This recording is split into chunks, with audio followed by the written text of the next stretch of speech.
పూరా లోకల్. ఈ రోజులలో కొంతమంది ఇప్పుడు బాబాలు స్వాములు వీళ్ళందరూ పేరు చెప్పుకుంటున్నారు బయట, కానీ వాళ్ళకు పిల్లలు ఉంటున్నారు, 3-4 పిల్లలు ఉంటున్నారు, 2 భార్యలు ఉంటున్నారు. మరి దాని గురించి మీరేమంటారు? దాని గురించి నేనేమన్నా, అందుకే వీరబ్రహ్మేశ్వర నిరూపణ చేశాడు కలియుగంలో. ఇది ఆదిశంకరాచార్య కలియుగమే, రామానుజుడు కలియుగమే, అవునా? వీరబ్రహ్మేంద్ర స్వామి కలియుగమే. కలియుగంలో చివరి గురువు ఇప్పుడు ఈయనే వీరబ్రహ్మేంద్ర స్వామి. ఆ తర్వాత ఎవరైతే వచ్చారో గురువులు వీళ్ళంతా కూడా మీరు అనుకున్నటువంటి గురువులే. అందుకే ఆయన నిరూపణ చేశాడు. సంసారే రాజయోగి సత్యము సిద్ధ అన్నాడు. సంసారము మిథ్య చేసి సత్యము తానై, సంసారమందుండి సంసారము మిథ్య చేసి సత్యము తానై, సంసారమందుండే రాజయోగి సత్యము సిద్ధ అన్నాడు. ఎవరైతే సంసారంలో ఉండి సంసారాన్ని సుఖాలను అనుభవిస్తూనే ధర్మం కోసం పోరాడుతూ ఈ ధర్మరక్షణ కర్మరక్షణ ఈ దీనుల రక్షణ చేసేటువంటి సిద్ధాంతాన్ని ఎవరైతే కలిగి ఉంటారో వాడు నిజమైనటువంటి రాజయోగి అన్నాడు. ఆ రాజయోగ వంశము నుంచే వారు వీరబ్రహ్మేంద్ర స్వామి వచ్చి ఆయన ఒక 5 మంది కొడుకులను ఒక కూతురుని కన్నాడు. అందులో వీరనారాయణమ్మ, పోతులూరయ్య, శివకోట ఇట్లా చాలా మంది ఒక 5 మంది పుత్ర సంతానం వారికి. కానీ మొదటి పీఠాధిపతి పోతులూరయ్య గారు, వారి కూతురు ఆ పోతులూరయ్య యొక్క బిడ్డ సంతతి ఈశ్వరీ మహాదేవి ఆ మఠంలో ఉన్నది, ఆమె కూడా మఠం ఉంది. కానీ సజీవంగా ప్రజలంతా చూస్తుండగా అందరినీ పిలిచి ఒక నెల రోజుల ముందే చిన్నజీర స్వామి వారు కదా నేను విగ్రహాన్ని ఓపెన్ చేస్తున్నానని నరేంద్ర మోడీని, ఉపరాష్ట్రపతిని, గవర్నర్ని, ముఖ్యమంత్రిని పిలిచి చేసినట్టే అందరినీ ఆనాడు నవాబులను సైతం పిలిచి నవాబులతో మెప్పు పొంది నవాబులతో 7 ఎకరాల 13 గుంటల జాగను నవాబులతో తీసుకున్నారు. నవాబులు ఎవరైనా జాగలు ఇస్తారండి? గుంజుకుంటారు తప్ప. అటువంటి స్వామీజీ తీసుకున్నాడు. ఈ కరెంటు వస్తుందని నవాబుకు కనువిప్పు కలిగించాడు. ఈ హైదరాబాద్ నవాబుకు వచ్చి హైదరాబాద్ నవాబుకు ఉన్నటువంటి గుర్రం కడుపులో ఉన్నటువంటి పిల్ల మొగన ఆడదా తెలియజేయండి అని ప్రశ్న వేస్తే అందరి ముందు ఆపరేషన్ చూపించి ఇది ఆడదే అని చెప్పారు. మాకెటా నమ్మకం అండి అని అడిగితే కూడా అప్పటికి ముందు బట్టగట్టి ఆపరేషన్ చేసి చూపించి ఇది ఆడదేనండి ఇది మొగేదేనండి నేను చూపించినటువంటి మహానుభావుడు వీరబ్రహ్మేంద్ర స్వామి. అందుకే ఆ వీరబ్రహ్మేంద్ర స్వామి వారి అంశలో వీరబ్రహ్మేంద్ర స్వామి వారి రాజయోగ పీఠం, వీరధర్మజ పీఠం, ఆ వీరధర్మజ యొక్క ఆలోచన విధానం ప్రపంచానికి రేపు అవసరం ఉంటుంది. వారి రాకడకు ముందు కొన్ని అవతారాలు వస్తాయని చెప్పారు. అది వీరధర్మజ అవతారం అని చెప్పారు. నేను మా తాతగారి పేరు వీరయ్య, మా నాన్నగారు నాకు పెట్టినటువంటి అంశ పేరు వీరధర్మజ స్వామి. దాన్ని నేను వేరేగా వాడుకున్నాను. నేనుగా కాలజ్ఞానాన్ని ఇంతగానంగా చెప్తానని నాకు కూడా తెలియదు.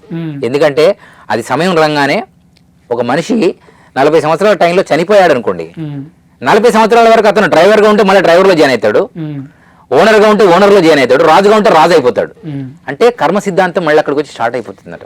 సో నా సమయం రాగా నేను 7 సంవత్సరాల బాలకుడిగా ఉన్నప్పుడే ఈ ధర్మం యొక్క లక్ష్యంలో నేను హనుమాన్ మాలను ధరించడం జరిగింది. ఆ తర్వాత అనేక మాల మీద రీసెర్చ్ చేయడము, ఈ యొక్క ప్రజలు అసలు ఏంటి, మోక్షం అంటే ఏంటి, ధర్మం అంటే దేవుడు అంటే ఏంటి, దేశం అంటే ఏంటి, దాని మీద నేను ఒక 40 సంవత్సరాలు ఈ తీవ్ర పరిశోధనలో ఉండి ఆలోచిస్తే నాకు వచ్చిన ఐడియా ఏంటంటే ఈ ప్రపంచానికి ఈరోజు భగవద్గీత ఎంత చిన్నగా ఉందండి గ్రంథం.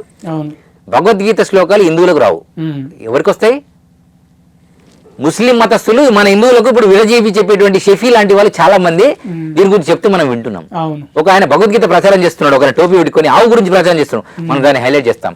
మన భగవద్గీతలు నిత్యం భగవద్గీత చదివేటువంటి గ్యాంగులు మన హైదరాబాద్లో 500 సిస్టమ్స్ ఉన్నాయండి. దీనికి విశ్వ హిందూ పరిషత్ కరోనా కంటే ముందు 2021 ఆ ప్రాంతంలో 1,00,000 యువగలార్చన అంటే యువకులకు మాత్రమే ఒక 40 చాలీసా లాగా 40 శ్లోకాలు పెట్టి ఎల్బీ స్టేడియంలో ఒక 25,000 1,00,000 మందితో ఈ కార్యక్రమాన్ని ఏర్పాటు చేసింది.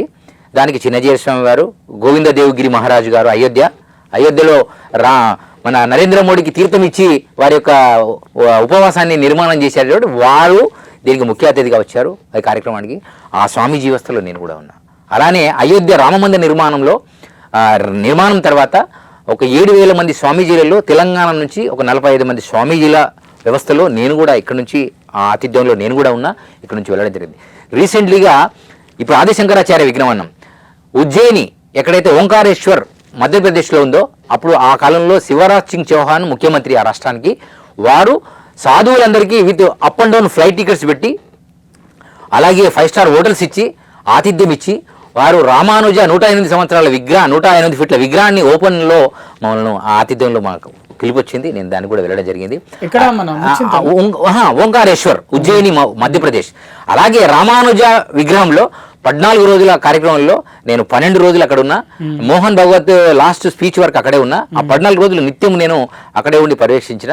నిజంగా అది ఒక 8వ వింత అని మనం అనుకోవాలి. దాన్ని వారు ఏం పెట్టారంటే స్టాచ్యూ ఆఫ్ ఈక్వాలిటీ, అంటే అది అన్నిటికీ సమానమైనటువంటి ధర్మం అని చెప్పారు. కానీ వారి మీద కూడా అనేకమైనటువంటి వితండాలు వచ్చినాయి. వారు అనుకోకుండా తెలిసో తెలియకనో కావాలనో మరి జగద్గురువులు అంటే రామానుజుడే మిగతా వాళ్ళంతా పనికి మాలినారు అన్నారని వారి మీద అభియోగం వచ్చింది.